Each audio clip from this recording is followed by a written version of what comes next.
it was my character. It wasn't my color that I like to think that got me through. Here, the only thing that mattered was could you block and could you tackle. They didn't care what color you were. I came to Green Bay the same year Vince Lombardi did, and I was, I will say it again, I was born right. I'm really just in favor of great competition and great athletes, and the Packers have had more than their fair share of the great athletes and the great competition. Lombardi was going to be no easy act to follow. Gentlemen, this is the most important play we have. The play we must make go. The Vince Lombardi Trophy is coming home where it started.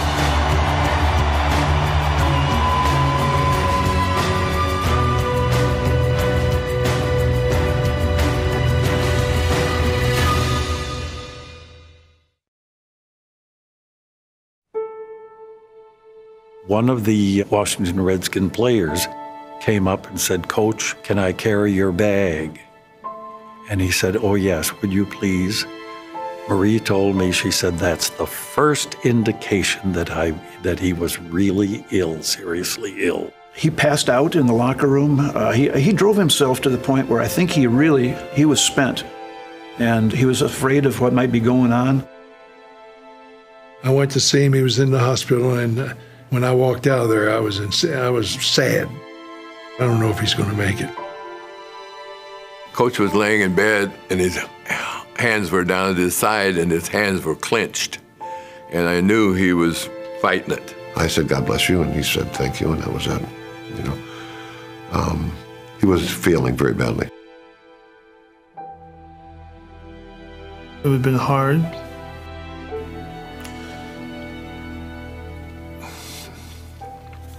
Because it was him that made me a good football player.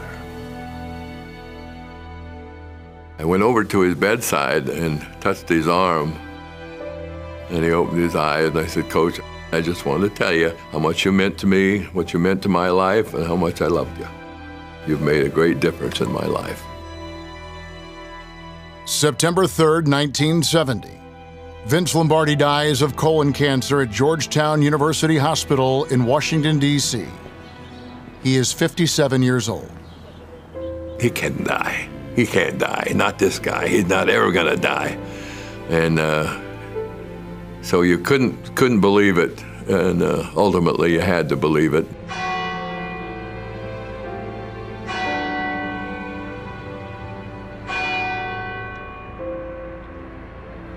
Four days later, his funeral is held at New York's St. Patrick's Cathedral. We said goodbye to him, but he lives with us every day. He's part of our life every day. There wasn't anybody like him, and there never will be. He will be more respected than anybody in the history of this league. He's respected as a man, as a coach, and as a leader. He knew how to really get inside a person's head and heart.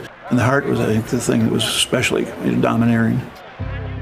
I know I'm an emotional man. In order for me, for example, to give everything of myself, take the mental anguish that's all part of this game, the emotionalism that's all part of this game, in order for me to do this for someone else, I think there has to be a certain amount of love for that other person. There's love for each other, in other words. His friends were his football players. Those were the people that he cared about. Outside of his players and the functions of running the Green Bay Packers, that was it for him. That was enough for him. He didn't need any more. 1 week after Lombardi's death, NFL Commissioner Pete Rozelle announces the renaming of the league's championship trophy.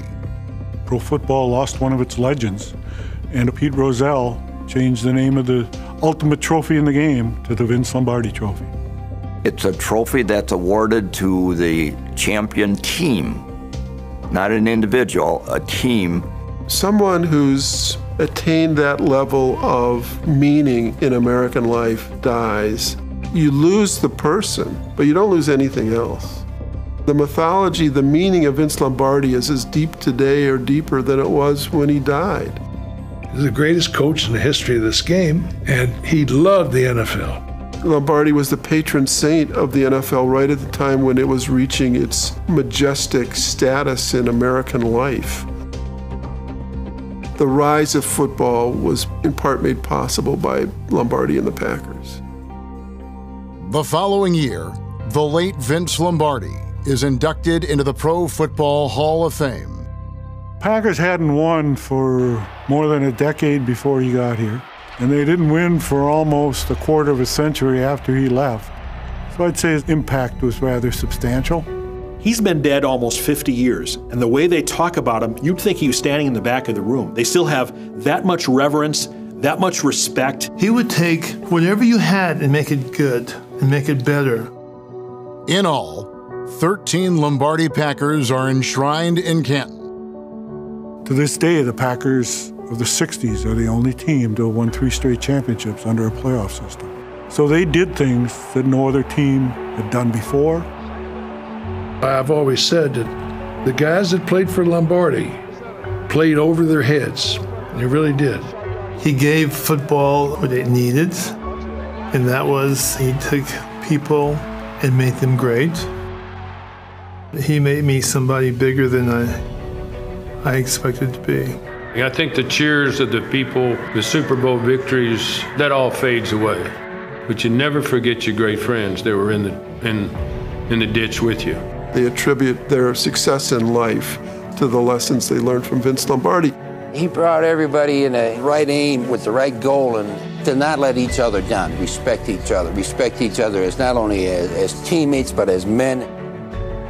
After the game is over, stadium is empty, lights are out, press releases have been filed, championship ring is on the dresser, you're all alone in the quiet of your room. The only thing left at this time is to lead a life of quality and excellence and make this old world just a little bit better because you were in it.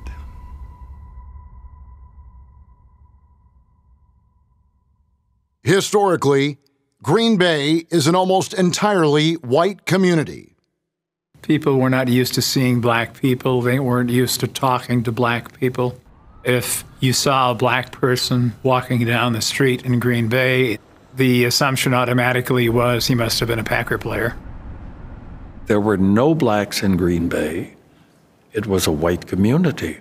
The black people that you would see passing through Green Bay many times would be the people that were working on the railroads in terms of whether they're porters or working in the dining cars or other aspects of the train travel that would be coming in and out of town.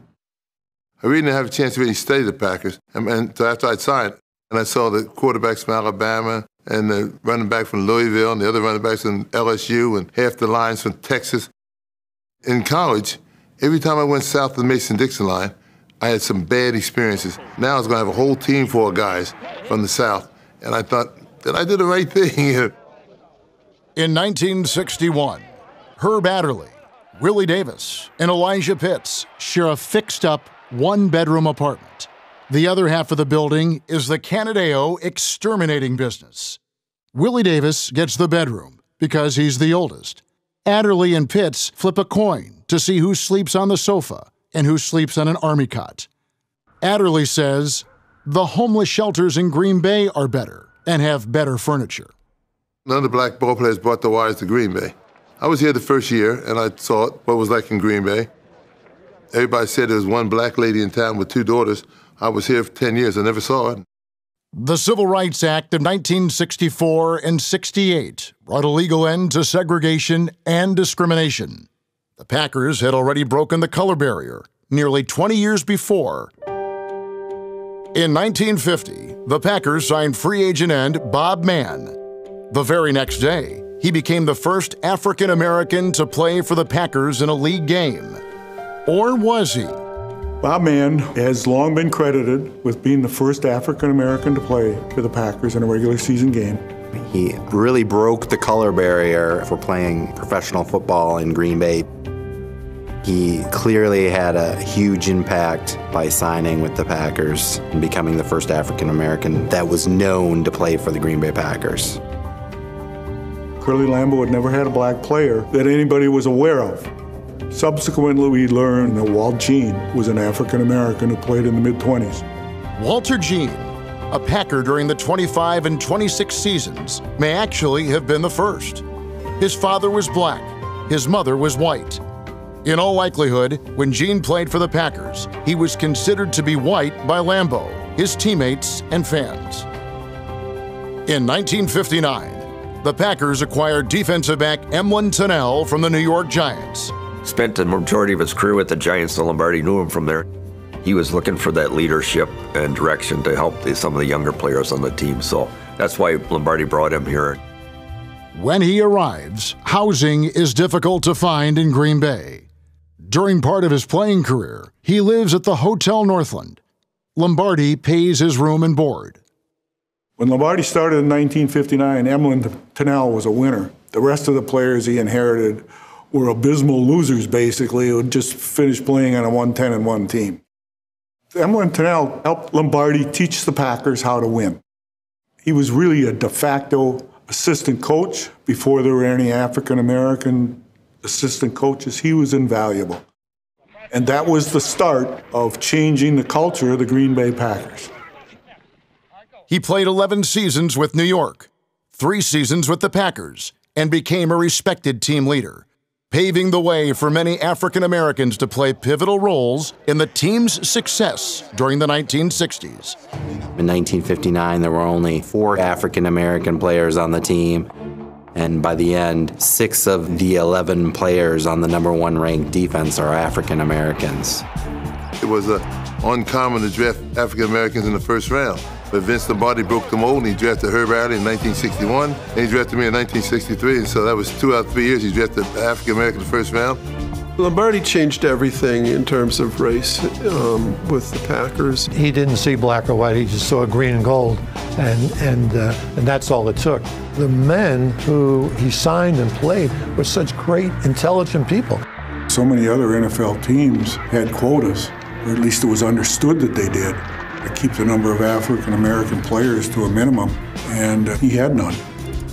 The 1962 Green Bay Packer World Championship team is the last offensive unit without a black gentleman on it. When Lombardi's teams in the mid-60s won 3 more championships, some of those teams hadn't really increased their numbers. The Packers in 1967 had 6 African American starters on the defensive side of the ball. And that was the strength of those teams, great defense.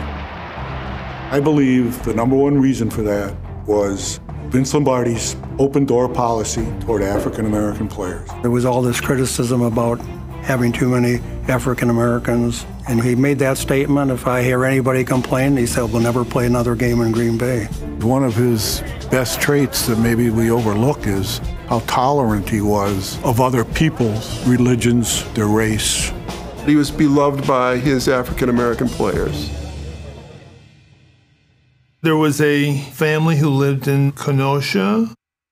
I went to school with one of the daughters who was a dancer at the University of Utah. So they came up and took me to brunch on a Sunday. And one of the ball players, the white ball players, saw me with her. And it was an unwritten no-no that a black be with a white person. So he goes and tells Lombardi. And surely enough, the next day, Lombardi called me in. He says, I'm going to make a good player out of you, but I'm going to be on you to make you a good player. Will you be able to take it? And I said, yeah. He says, I'm going to be on you to be a better player. Can you make it? I said, yes, sir, I can. He says, boom. He says, I'm going to be on you to make you the best player I can. Will you be able to stand? I said, yes, sir, Coach Lombardi. And he says, all right then. He says, that'd be all. That'd be all? You're not going to cut me, I said. He says, Marvin, just be discreet. That's all. Finding housing for black players is difficult. Many stay at the YMCA as an option. The Civil Rights Act changed everything, but it didn't take effect in 1968. You could walk up to a guy and say, I saw him ad in the paper, and he said, we don't rent to blacks. Lombardi was so strong. If he ever felt that anybody was being mistreated in the way of housing or anything like that, he would call him on it. We rented a house because the landlady had got in an argument with her neighbors and said, I'll get even with you. I'm going to rent to blacks. He made some moves on landlords that never got publicized, but the landlords either behaved or lost their customer. At the time, because of the Jim Crow laws, they had white and black hotels. They were playing in the South. Lombardi housed them at a Fort Benning, at a military institution, so that those black players wouldn't have to stay somewhere else. It was certainly another example of his sensitivity to diversity and that all his players would be treated equally. Because Lombardi had experienced discrimination on his own by being Italian, he was more open-minded and more supportive of the African-American players. When you talk about the problems of the African Americans in the white community, it was almost the same as the problems for Italian in New York. He felt at various times that because he was not only Italian, but Southern Italian and dark-skinned Italian, that he was being discriminated against. He felt he did not get the head coaching position in New York because of the fact that he was Italian. He said, I think it's because my last name ends in an I. He was very sensitive to that.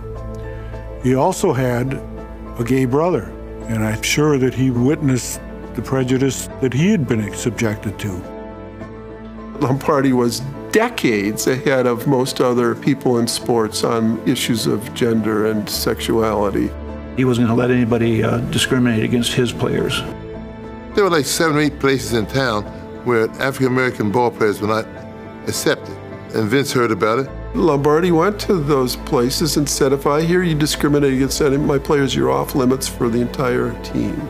You let the fans know right then and there, we don't tolerate that. For Coach Lombardi to leave the Giants, the biggest city in America, to go to farmland is an improbable story. And for him to succeed in the way he did and to do it with the kinds of players that he put together. Here I was, 22 years old, from College Park, Georgia, had never been in a huddle with an African American. I wanted to be accepted, but I didn't know how. The intimidation factor was exponentially increased because of this tension I felt about the race thing. The most intimidating of them all was Willie Davis, the defensive captain, who was working on his master's degree in business and shattered every racist stereotype that I had learned. He changed my life because I was never able to look at another human being, any human being, in the same way I had.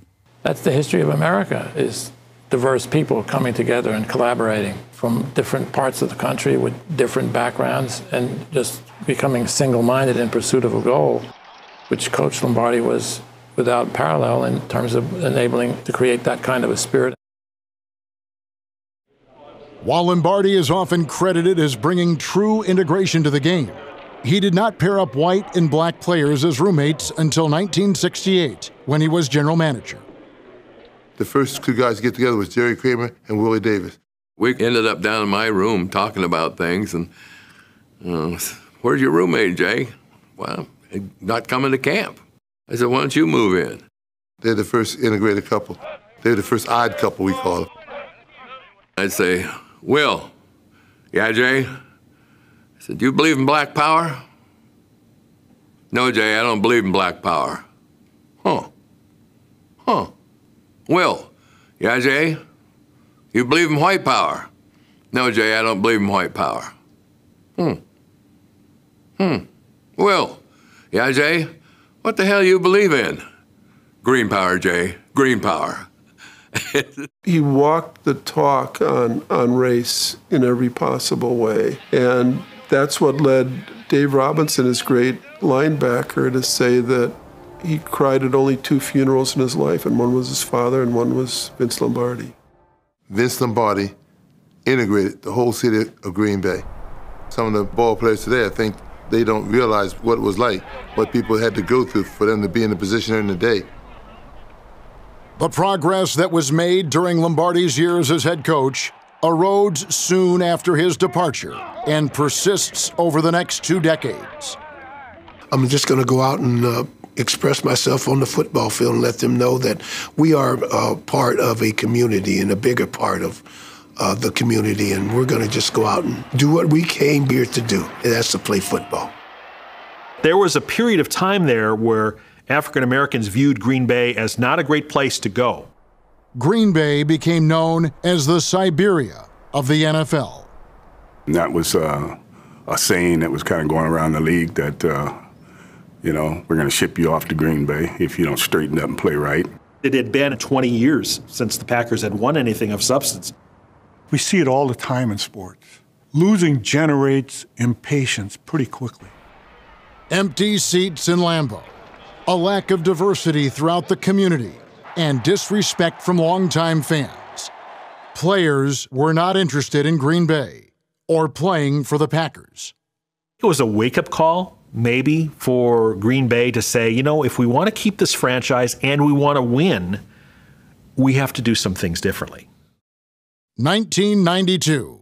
The Packers announced the hiring of Sherman Lewis as offensive coordinator and Ray Rhodes as defensive coordinator. The first team in NFL history to have African Americans holding both coordinator positions. I was told that afterwards, this is the first time this has happened. I said, I didn't think about that. I grew up in San Francisco and it was pretty diverse, and I never thought about those things too much. Holmgren, by naming those African American coordinators, opened the door. It really sent a message.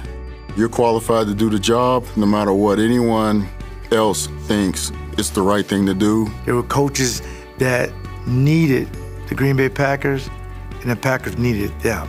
And they were great coaches. When I hired Ray and Sherm, I hired what I thought were the best people.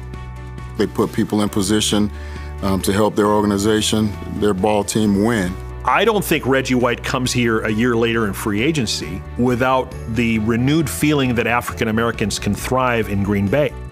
It just shattered that image of what people used to say that African Americans didn't want to come to Green Bay. It was done. It's over.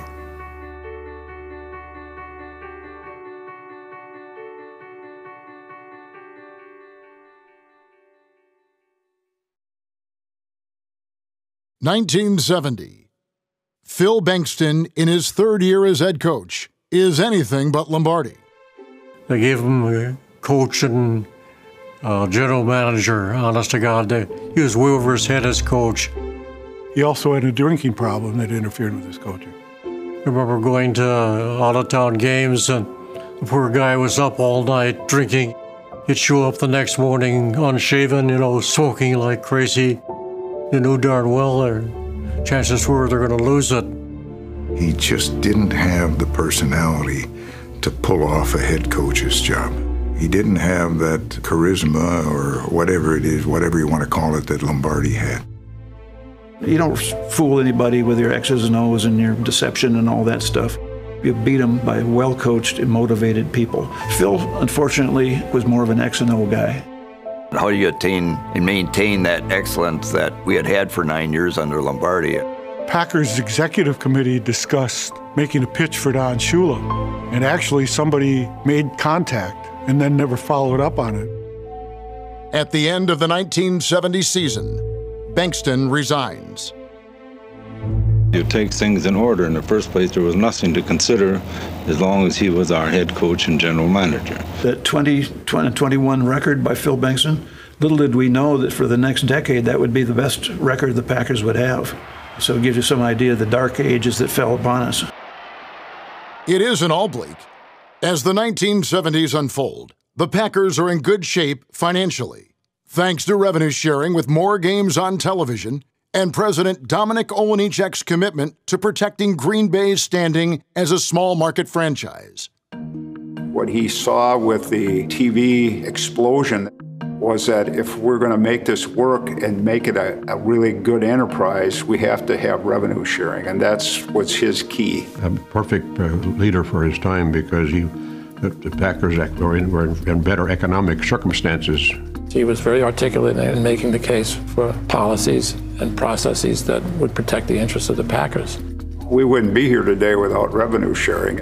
That all occurred during that period of time. He helped the Packers gain economic strength over the years.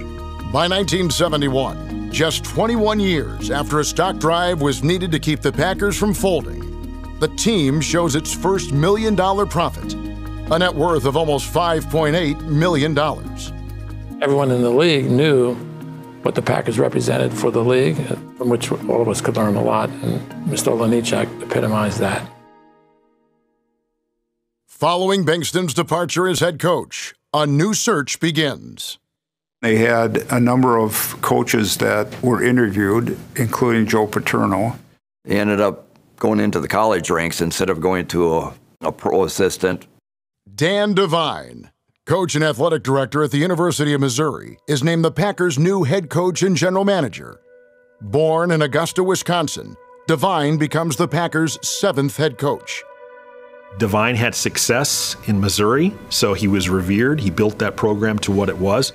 He comes to Green Bay, and he has to live in the shadow of the late Vince Lombardi. And let's be honest, nobody's going to match that. He was a master recruiter, both at Missouri and at Notre Dame. He would bring the players in, but the actual coaching was done by assistant coaches. He never could transition from college to the pros. He even had the nerve to show us college football films. I mean, to a pro football team, that was just absurd. Very few coaches have been able to win at both the college football and the NFL level. Let's just say he didn't inspire a lot of loyalty from his staff or from others, including his players. We didn't respect him, but there wasn't much we could do about it. In his first game as an NFL coach, Devine suffers a broken left leg, carried from Lambeau Field on a stretcher after he was upended along the sideline by former Packers, now Giants center, Bob Hyland. Making a bad day worse, the team loses to the Giants, 42-40. The 71 season is also broken, closing out at 4-8-2. It's followed by the end of a historic career. Bart Starr, Lombardi's quarterback, retires in July to become Devine's quarterback coach. His career completion percentage of 57.4 is then an all-time NFL best and will eventually take him to Canton. Bart Starr will go down as the greatest quarterback in the history of the Packers, and deservedly so. He's a great gentleman, but on the field he'll cut your heart out and show it to you. That's the way he did it, and he played by example. Everybody appreciated how hard he worked. I can't say perfect because no one's perfect, but Bart Starr, he threw the ball plenty hard enough, and he certainly threw it straight. He got it where it belonged, and he never hung you up. He never threw it to you when he shouldn't. When you were running into Dick Butkus, he wasn't going to throw it to you. I'm thankful for that. The quality of a great leader, of a great quarterback, is being able to deliver when you have to. Anybody can play when there's really nothing at stake, regardless of the game, regardless of the situation. If you judge by championships, Bart Starr is not only the greatest quarterback in Packers history, you can make a case that he's right up there in NFL history because he has 5 NFL championships. He won the first 2 Super Bowls. He won championships before they were Super Bowls. One of my favorite quotes is from William Jennings Bryan. Destiny is not a matter of chance. It's a matter of choice. It is not something to be wished for. It is something to be attained. Things don't get any better for the Packers for most of the insufferable 70s. The glory years are indeed gone. In 8 of the decade's 10 years, Minnesota wins the NFC Central Division, nicknamed the Black and Blue Division. Vikings owned our division. I mean, we only beat them maybe twice when I was here. The new division, the NFC Central at the time, was run and schooled by the Minnesota Vikings. The Packers couldn't buy a win in Minnesota. We went up there in 71, lost the game, 3-0. Oh my gosh. And we were inside probably the 10 twice and the red zone twice. I never got the ball. Devine never gave me the ball. The Packers, Bears, and Lions all struggle and live up to the black and blue label by playing mostly ugly, physical football. One exception to the Packers' poor performances is the successful 1972 season under Coach Devine. The big difference between 71 and 72 was Willie Buchanan and Chester Marco. All I had to do was change that uniform, that black and red, and put on the green and gold, and I was prepared to play. He was tough. He was big, he was fast, and he could flat out cover you. When they draft Chester Marco, a span of 4 years, The Packers had 10 different kickers. They looked at 40. It was one bad choice after another. I remember when Chester Markle and myself came up from the college all-star game. The coaches said, okay, we want you guys to take the next bus out, and then it'll take you over to the practice facility. Lo and behold, we didn't know that we were getting on the veterans bus. So we're sitting back there, and then the veterans start piling on. And all of a sudden, you hear Ray Nitschke. What's that smell? And Dave Robinson gets on, and he says, I think we got rookies on this bus. We ended up getting escorted off the back of the bus, right out the chute. Gail Gillingham was so explosive.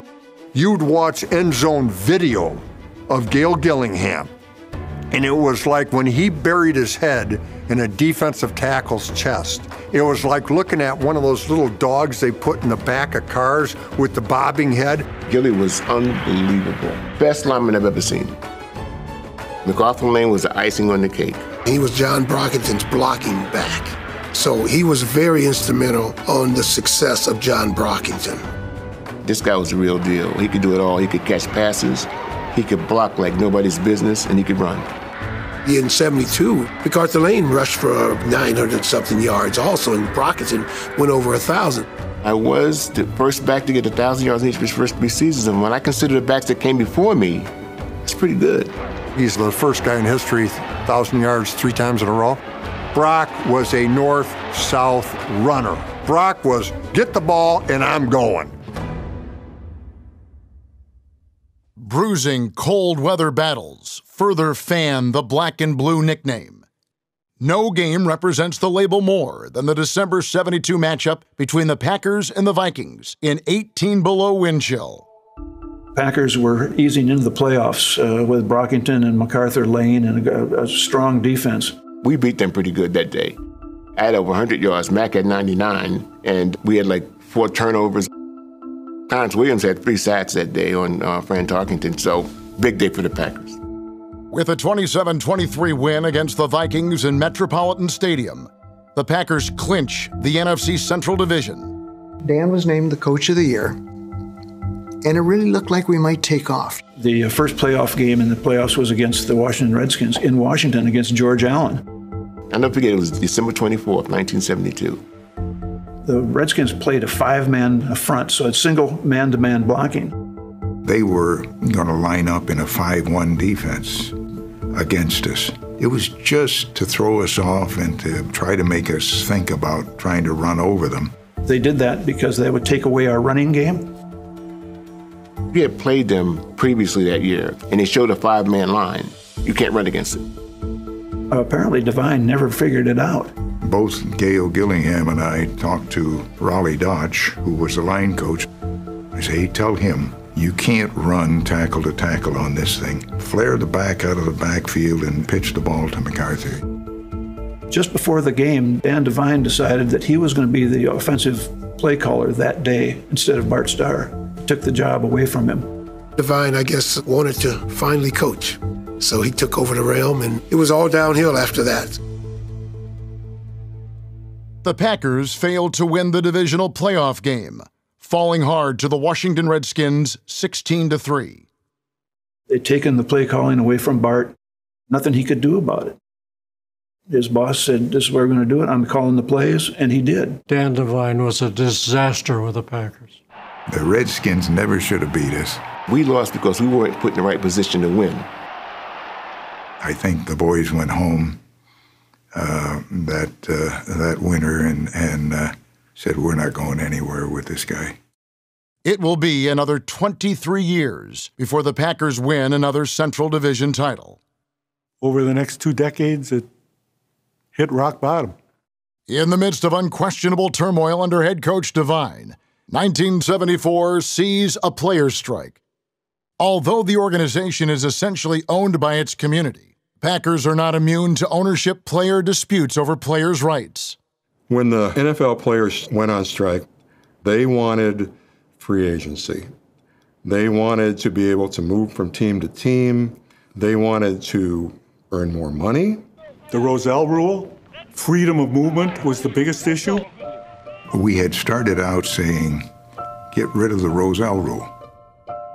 Bo was the player rep. At that time, teams kind of held player reps accountable personally. The Roselle rule was a rule that the NFL had that if they drafted you, you were their property. If you didn't like what they wanted to pay you, you had to play out that year. It was your option year. You had to play out the option year at a 10% cut in salary. The players wanted the free agency, and at that time, the league was really hard-nosed against that. It was basically a rule that prevented players from having the choice of moving on to another team. Even if you played out your option, then you had to get a team interested in your services, and if the two teams couldn't agree what player the team you were going to had to give up, then Roselle would step in. The slogan was no freedom, no football. We pulled it off the table and started a federal lawsuit because it's a restraint of trade. We sat down with the owners and they said, we're not going to talk about anything until you drop that lawsuit. And we said no. At Packers training camp, a players' union representative and 2 Packers players are ordered off the St. Norbert campus when they attempt to talk to rookies on their way to breakfast. The situation is elevating. There was pressure on young guys. We were told, hey, you come to camp, you break the strike, or you're not going to be here. The veterans were barred from visiting the campus and trying to talk the rookies into walking out of camp. You know, they were picketing. They would picket outside the offices. They picketed before the games. During a practice game between the Packers and Bears rookies, 20 striking NFL players, including 14 Packers, are arrested outside Lambeau Field while picketing the game. I was told by Dan Devine he didn't want to see my face over there at the Packers Stadium. And I got calls from the coaching staff says, I don't want to see you on that picket line. I said, right on, coach. I was the first one there. The talk was that Dan Devine paid off guys to break the strike. He fractured our team, you know, it was awful. I got run out of here on a rail on the 11th year because I was leading the strikers. That was how I was unceremoniously ushered out of Dan Devine's life and out of the Packer life. The 1974 season is fraught with controversy. To arrest your own players? Who in the world would do something like that?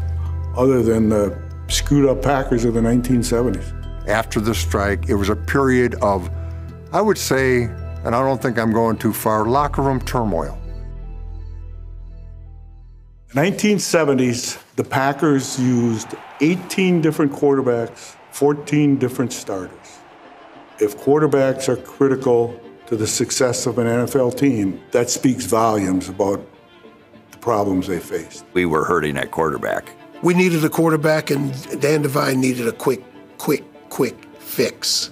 Tony Canadeo, former great Packer running back who was on our executive committee at the time, came into my office late in the afternoon. He says, is Ole here? Talking about President Dominic Olejniczak. And I said, no, he went home for the day. He says, did you hear what Devine just did?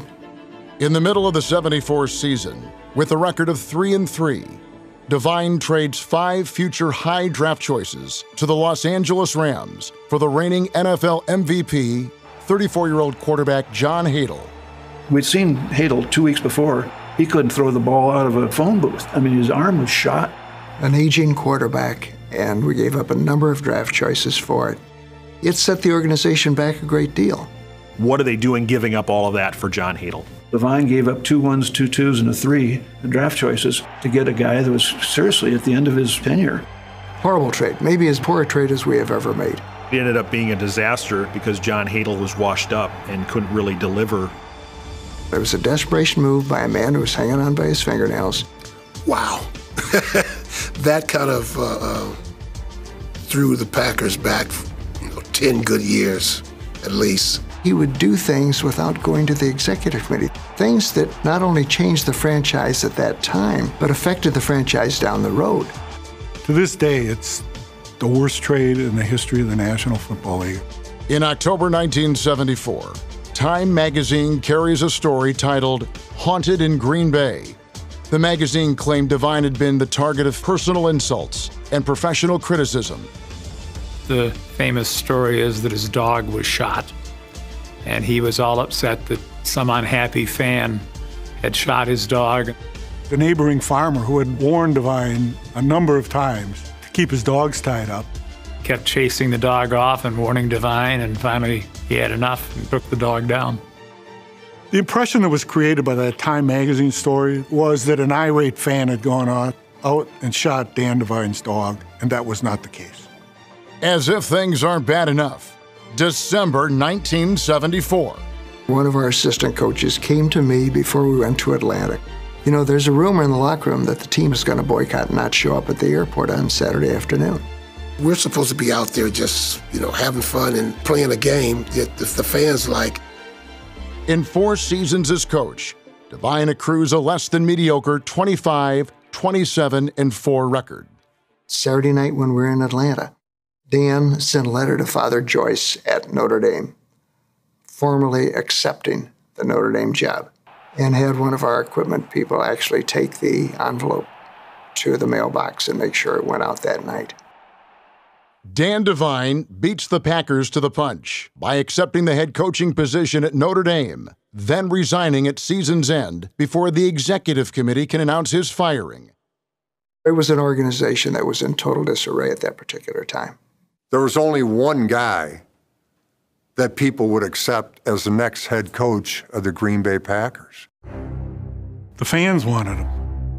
This was a rare case of the fans hiring the coach. My father was more inclined to want to hire Dave Hanner as the coach. Basically, there was division among the executive committee about who it should be. I honestly thought he would be the answer to our dreams. Christmas Eve, 1974, 1 year after his number 15 jersey is retired. Former quarterback Bart Starr is named the Packers' new head coach, essentially by popular demand. Starr was a god in Green Bay, so really, was there a choice? Another choice? No. We're going to bring in this former player who was a great leader for the Packers and beloved by so many people. Especially after he had come back and spent that 1 year as an assistant when the Packers had success in 1972. It was a no-brainer. Of course Bart Starr would be our next head coach, and he would lead us back to the promised land.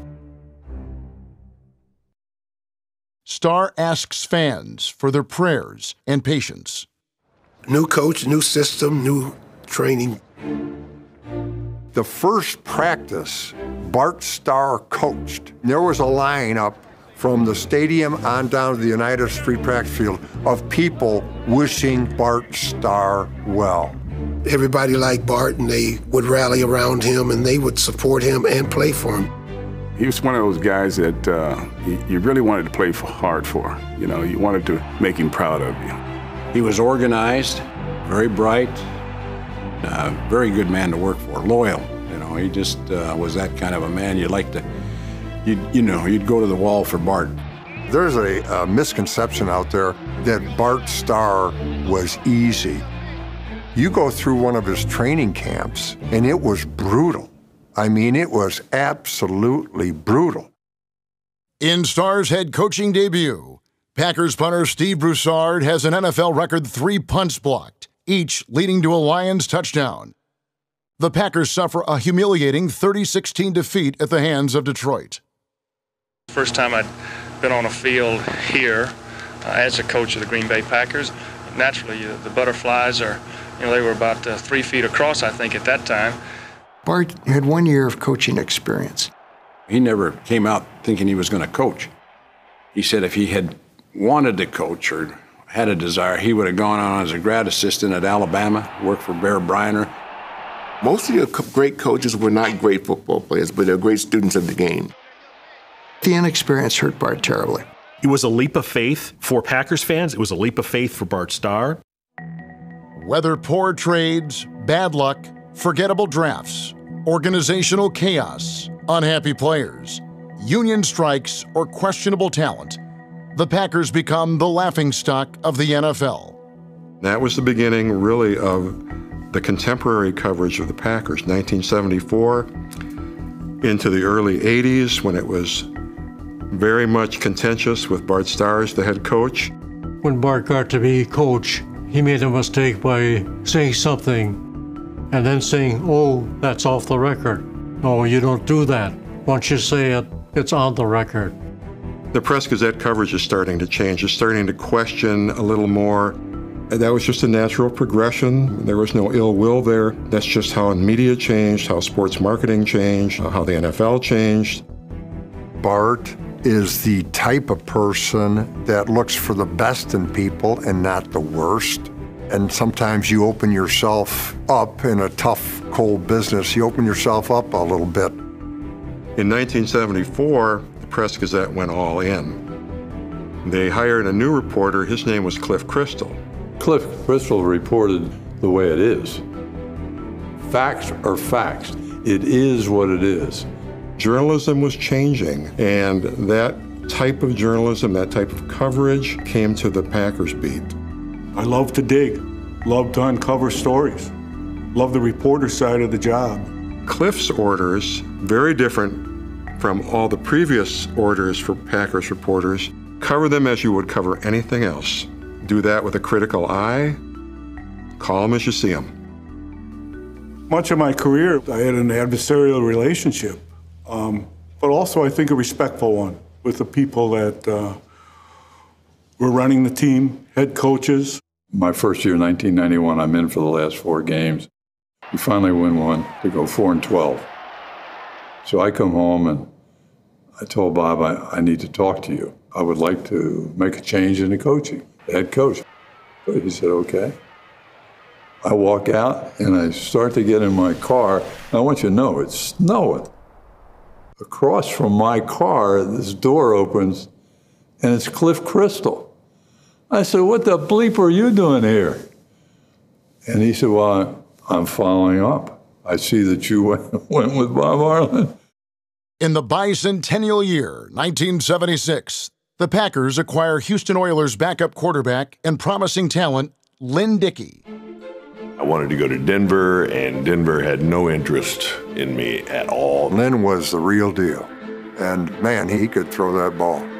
There was a car parked right in front of my house, and I'm thinking, I wonder who that is out there. So finally I went out and just rapped on the window. Still the most accurate long thrower, deep thrower I've ever seen. He rolls the window down, of course smoke comes rolling out. And it's a man named Lou Carpenter. And Lou Carpenter had been our receiver coach in Houston for a couple of years. I said, Lou, what are you doing out here? He was a major, major part of the solution. He goes, I want to know if you want to come up and play for the Pack. I said, Green Bay. He goes, yeah, we got a good young team brewing. We need some younger quarterback in there. I said, doesn't it get really cold up there? He gave us hope.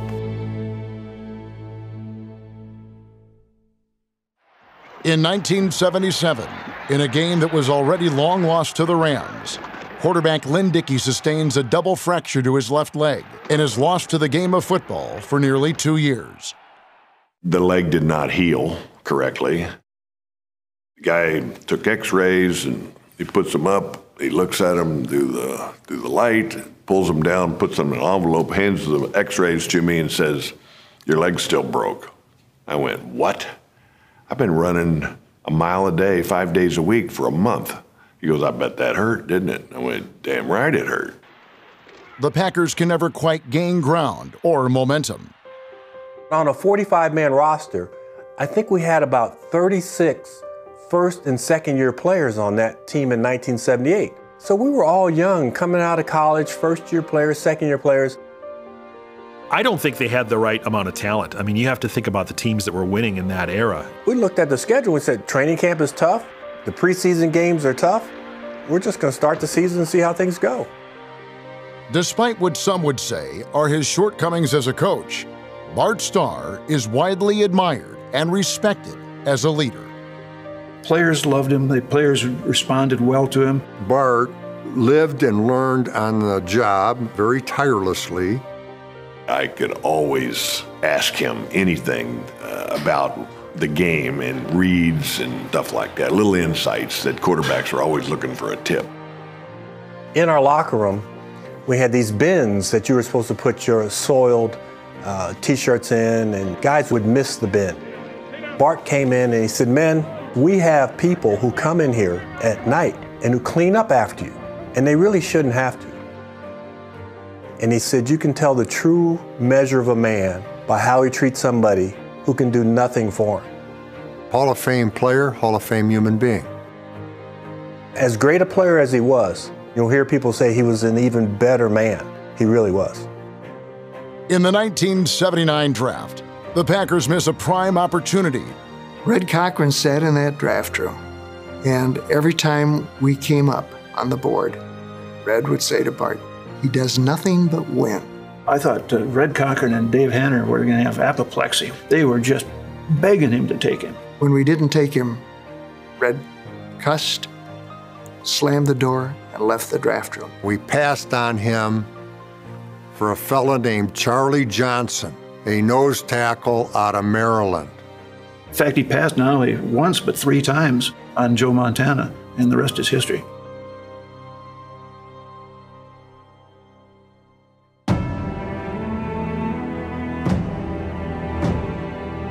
Starr goes back to throw, fires a pass, complete to McGee. He's at the 30-yard line. We're not done yet. The Vince Lombardi Trophy is coming home.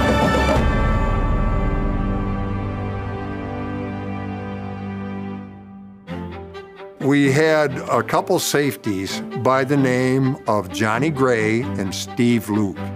They were called the Hit Brothers. They earned that nickname not only in games by lighting people up, but in practice, lighting our own guys up.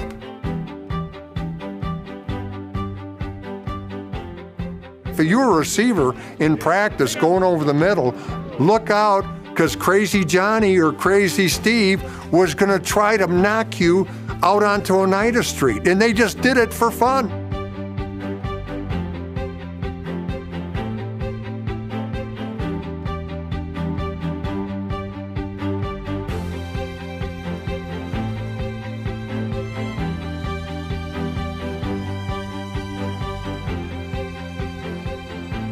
Every day, it's a test of courage for the receivers. You talk about a group with alligator arms, they're all scared to death.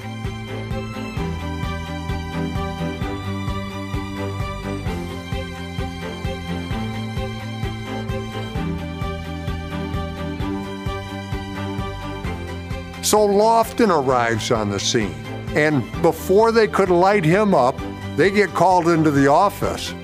Hey, you guys, you know this knocking the crap out of our own guys, the receivers, that's over.